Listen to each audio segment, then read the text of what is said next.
Welcome back, everyone. Today, we're diving into a huge topic, maybe one of the biggest challenges out there for anyone using generative AI.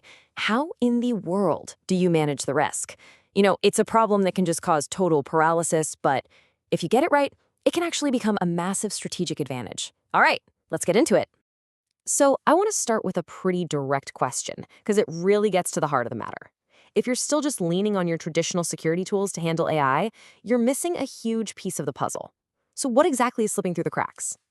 And that brings us right to our first section. We're going to talk about the big problem here, which is that the old ways of doing things, these static, check-the-box security tools, are just completely falling flat in the age of AI.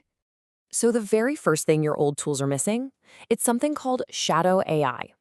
Think of it like shadow IT back in the day when everyone started using cloud apps. Your employees right now are using tons of AI tools you've never even heard of, creating this massive, invisible risk surface that you have no way to measure, let alone control.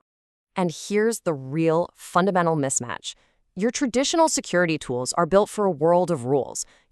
If this happens, then block that. It's totally deterministic. But generative AI, well, it's probabilistic. It's making these incredibly sophisticated, educated guesses.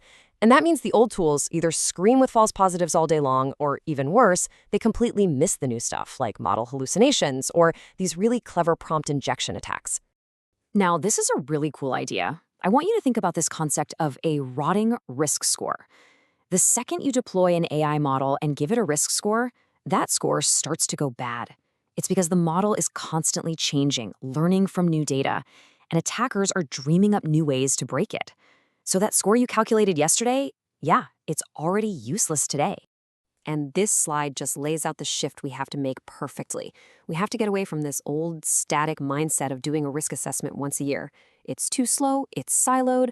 We have to move to a dynamic approach, one that's continuous, that's happening in real time, and that's built right into how you work. It's really the only way to keep pace. Okay, so we've established the old tools don't work. But why is scoring AI risk so darn difficult in the first place? Let's jump into our next section and really unpack the core paradox here. It really all boils down to what's known as the black box paradox. With a lot of these advanced AI models, we can see what goes in and we can see what comes out, but the messy middle, the actual decision-making process, is often completely opaque. So that leads to the million-dollar question. How can you possibly score the risk of something you can't even see or explain? And look, this isn't some new theoretical problem. People have been thinking about this stuff for a long time, all the way back to Asimov in 1942. But the real wake-up call for everybody was in 2016 with Microsoft's Tay chatbot. It got corrupted by online trolls and went from friendly to, well, not so friendly in less than a day. That one event proved that AI risk isn't static. It's alive, it's dynamic, and it can change in the blink of an eye. And this is exactly why explainability is so crucial. It's not just about ticking a compliance box. It's about basic trust. I love this quote from Jeff Kroom at IBM. A doctor isn't going to trust a diagnosis from an AI if they can't understand why it came to that conclusion. Without that explainability, the tool isn't just useless, it could be downright dangerous. Okay, so we've laid out the problem, we've talked about the paradox. I know it sounds a little daunting, but here's the good news. There is a clear way forward. So let's shift gears and start talking about the solution, which is all about adopting dynamic risk frameworks. Now, the first thing to get your head around is that you can't just go out and buy a tool that fixes all of this. It doesn't exist. The real solution is a bigger, more strategic shift in how you think. It's about putting a comprehensive framework in place, one that's anchored in solid global standards. And the two big ones you need to know about are the NIST AI Risk Management Framework here in the US and the EU AI Act. Now, they're a little different. NIST is more like voluntary guidance, while the EU's is actual law.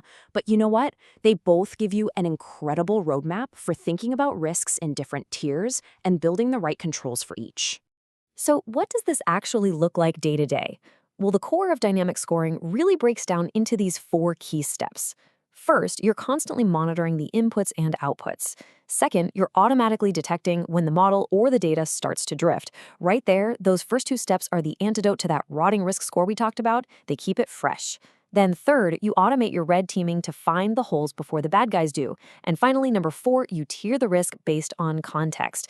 Come on, a chatbot that helps you write code has a totally different risk profile than one giving you financial advice, right? Now, doing all this work isn't just about dodging fines or preventing a data breach. This is where we get to the really good part, the payoff. This is about changing the conversation around risk management from being a cost center to being a trust creator. And this quote from Aviva Latan at Gartner just nails it. This isn't just about a tech upgrade, it's a whole new way of thinking. If you're still using your old security controls for Gen AI, you're basically building a fortress to defend against last year's army. You're completely focused on the wrong threats. So when you get this right, you build what some people are calling a trust premium. What does that mean? It means your teams can adopt new AI tools way faster and with way more confidence. Your liability, maybe even your insurance costs can go down.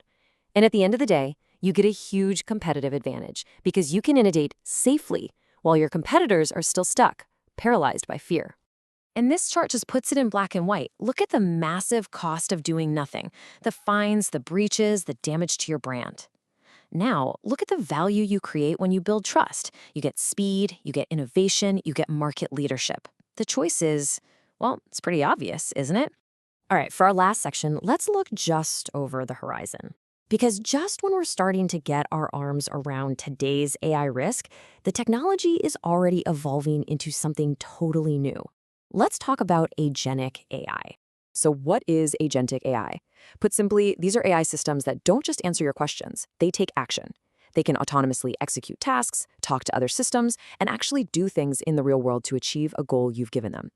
And that shift from AI as a simple tool to AI as an autonomous agent is a really big deal. It means the consequence of a mistake or a security flaw isn't just getting a wrong answer anymore. It's a real-world action with real-world consequences. The stakes just become exponentially higher. And that brings us to the final, really tricky question that we all need to start thinking about right now. When an AI agent makes a decision and acts on its own, who's accountable for that? Is it the user who gave it the goal, the company that built the agent, the business that deployed it, or something else entirely? Answering that is going to be the next great challenge on this incredible journey.